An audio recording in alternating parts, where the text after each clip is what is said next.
Hello again and welcome to DanWhiteBooks, the book review channel where we add insights into the worlds of literature for both those who do read and those who don't. This week I'm reviewing another Booker Prize winner, this one taking the prize way back in 1989. It comes from an author who's very quickly becoming my favourite. Today I review The Remains of the Day by Kazuo Ishiguro.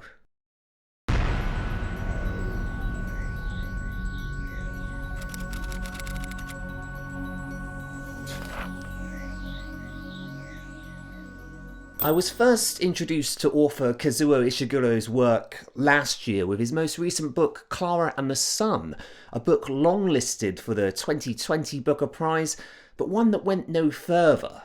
I gave much praise to that book, and a link to that review will be featured in the video description below, along with any other books I mention in this review.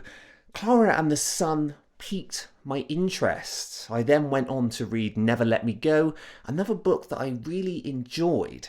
Having looked through this author's most popular works, it was clear that next on my list would be The Remains of the Day. And so here we are. Let's dig in. The Remains of the Day tells the tale of a butler called Mr. Stevens. The story starts in 1956 as Mr. Stevens reminisces about his life and profession throughout the early 1900s and of his time spent under the service of Lord Darlington at the House Darlington Hall. I'll admit this in itself does not sound too interesting, and I'll further admit that the first 15 or so pages had me feeling a little bit worried. This book, unlike the others I've mentioned by Ishiguro, is stylistically very different. Viewers of this channel will know that I often like to read a book blind, which is to say I don't know anything of the plot before I start the first page. I live dangerously. I'm sure I've made that joke before. Ishiguro's works are normally, at least what I've read, within the realm of dystopian science fiction, yet here we have a fictional tale in a very true-to-world setting in a time where technology as we know it today was but a dream of some mad scientist. How very bizarre this was for me to see this from this author. I pressed on. I always like to give a book at least 70 or so pages of my time, and to be honest, after those first 15, I was immediately hooked. What at first was confusion and, shall we say, disappointment, fast changed into something else entirely. In fact, I dare to say that this will be one of my favourite books of this year, and I know we've only just started the year. I really do understand the praise this book has already received. To me, it went from, what the hell is this, to, I can't put this down, and in a very short amount of time, it was such an unexpected pleasure and caught me by complete surprise. The book is written from a first-person narrative and deeply reflects, via its writing style, the language and even the mannerisms of its main protagonist, Mr. Stevens. It is a little wordy and complex, but you soon get used to this very formal style of writing, and when you do, you feel a greater connection to the person you're reading about. A book I would never have guessed was written by author Kazuo Ishiguro. When you read Mr. Stevens' words, you honestly feel as if you're reading a true account of a man's life as a butler. It doesn't feel like this has been written by someone else, and this is quite an incredible achievement for an author I've only ever read dystopian books from. Here we are in a lord's house in the 1900s, and the effect of immersion is as powerful as ever. Alongside Mr. Stevens, you have Miss Kenton, a housekeeper also under Darlington Hall, who has a strictly professional relationship with Mr. Stevens. However, through their interactions, you really do feel something between them, or perhaps a moment where something could have changed, but then such a moment passes. Mr. Stevens is so dedicated to his work and profession that he only looks at what is needed of him as a butler, and he struggles to see outside of this. This too is captured very well by the author.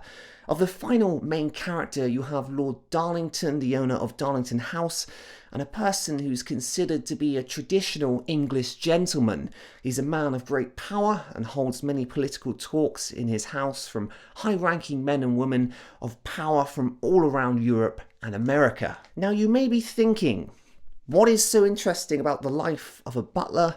under the service of a lord many decades ago.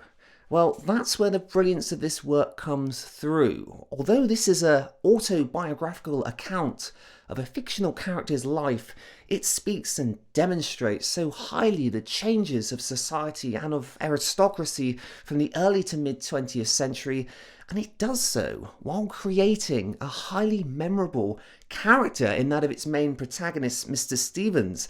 I would go on to say that of all the books I've read, Mr. Stevens as a character would certainly be in the top 10 for being the most memorable. At times, he frustrates you with his unrelenting service to Lord Darlington. His views are slightly off and not akin to those of an everyday person, but you still feel an affection for him nonetheless. Throughout this work, a very common theme is discussed and prevalent in Mr. Stevens' writing, and that is the definition of dignity. Despite believing he's lived up to a standard of dignity necessary to achieve greatness in his profession, Mr. Stevens will still contemplate indeed what dignity is in the first place. Dignity by dictionary definition is defined as the state or quality of being worthy of honour or respect. Yet at many points in this work, readers may think Mr. Stevens' nature, particularly to that of his dying father, may have been worthy of honour in his profession, but simply lacking in the humanity required to be a good person. As with any great book, there is conflict. Dignity in one aspect of life may be entirely different to dignity in another. You may have been the best at your chosen profession, but what have you sacrificed and in what manner to get there? A great son to one's parents and a great butler are distinctly two different things. The same can be said of a mother and father who've exceeded in the accumulation of wealth, yet simultaneously failed at being good parents. To what is true dignity defined? I've covered one theme in this book, but there are many brought up throughout. Any great book will bring conflict, and this is certainly the case here. Mr. Stevens sticks by his employer, Lord Darlington, even when he's seen to be supporting the far right-wing ideas. Mr. Stevens does not stand up to this. He acts in accordance with his profession and not in accordance to what would be morally right. And he defines this as dignity. You'll also find in this book the changing nature and shifting power of social classes. Indeed, I feel the people of the world today are far more connected to the political landscape around them, certainly so when we compare it to the elitism of the past. We may have lived in a democracy, but decisions were debated and influenced by members of the upper class. I imagine those at the bottom knew very little of pressing political matters in the world. With the technologies around us now, it is hard not to know the big political topics of the day. Many would state the sinking of the Titanic and the start of the Second World War for erasing the division between classes, and certainly this book captures that slow change in tide from wealthy lords with many staff to sold-off mansions and empty rooms. Society has certainly changed over the past 80 years, and hearing it through the words and memories of Mr. Stevens is nothing but a unique pleasure. This is a book that left many thoughts in my head, and one that allows you to peer through the window of a time long gone. So with all things considered, I would rate this book a 93 out of 100, and I would certainly recommend you read it. Please see the video description below for further information on where to get a copy. My friends, thank you again for watching another book review. The book I'm reading for the next review, which will be in about 2 weeks, you may have heard of it, is 100 Years of Solitude by Gabriel Garcia Marquez. Just started reading that one, certainly not what I was expecting, but if you'd like to read that one along with me, please see the video description again for further information on that book. Again, thank you very much for watching. I will see you here again soon for more book reviews and discussions. Bye-bye.